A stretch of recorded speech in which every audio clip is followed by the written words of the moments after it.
Hello, my name is Ash, a counselor in training. This is my Relatable study podcast for individuals who need help studying for their NCE, CPCE, and other related counseling exams. I'm going to go through many questions from multiple resources and make the answers relatable to both you and me. So get your listening ears on and let's get studying. You recognize many similarities between yourself and your client and become aware that she feels the same way. What is the difference between transference and countertransference? A. Transference is positive, while countertransference is a negative aspect of therapy. B. Transference redirects the counselor's emotions towards the client. C. Transference redirects the client's emotions towards the counselor. D. There is no difference. The answer is C. Transference redirects the client's emotions towards the counselor, whereas countertransference is when the counselor's emotions are redirected to the client. As counselors, we do not want our emotions going towards the client. What is sample bias? Sample bias is a research flaw in which the sample does not represent the target population. For example, I am wanting to do a study about the prevalence of depression among undergraduate students. I will send out an email to the undergraduate student body asking for volunteers to participate in my study. Because I did this, my sample bias will only be the people who are open to talking about their depression, who are willing to sign up to participate. This will make the participants in my study a non-representative sample of individuals with depression.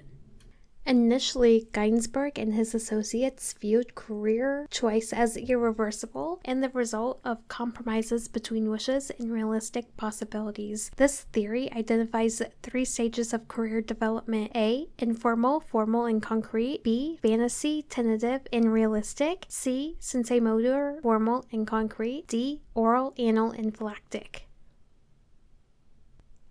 The answer is B. Fantasy, tentative, and realistic are the 3 stages of career development that have been identified in Ginsberg's theory. Fantasy is from birth to age 11, tentative is from ages 11 to 17, and realistic is ages 17 to early 20s. Fantasy is what we want to believe in when it comes to careers. For example, a child may say, "I want to be an artist one day. That is my fantasy." Whereas tentative, they are questioning what they want to be. Like, I could be anything. I could be a president. I could be a counselor. I could be X, Y, and Z. And realistic is, I'm going to be working at a fast food or retail chain for the rest of my life. That is the most realistic option I have right now. I highly recommend looking to Ginsberg's career choices and how they view it as irreversible between the wishes and realistic possibilities.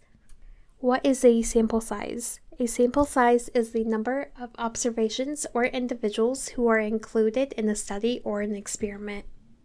Parents of a 4-year-old claim that ignoring their crying child at night is not working. As a matter of fact, they say that the behavior has worsened. The parents may be experiencing the effects of A. Adverse counter conditioning; B. Systematic desensitization; C. Backwards conditioning; D. Operant extinction.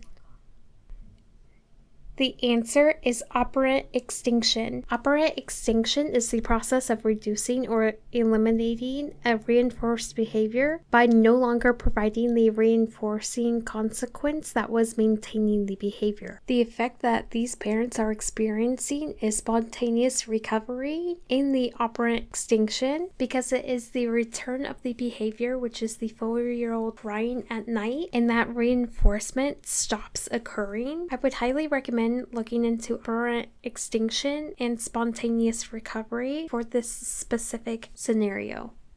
That is all 5 questions for this episode. Thank you for listening. Keep calm and study on.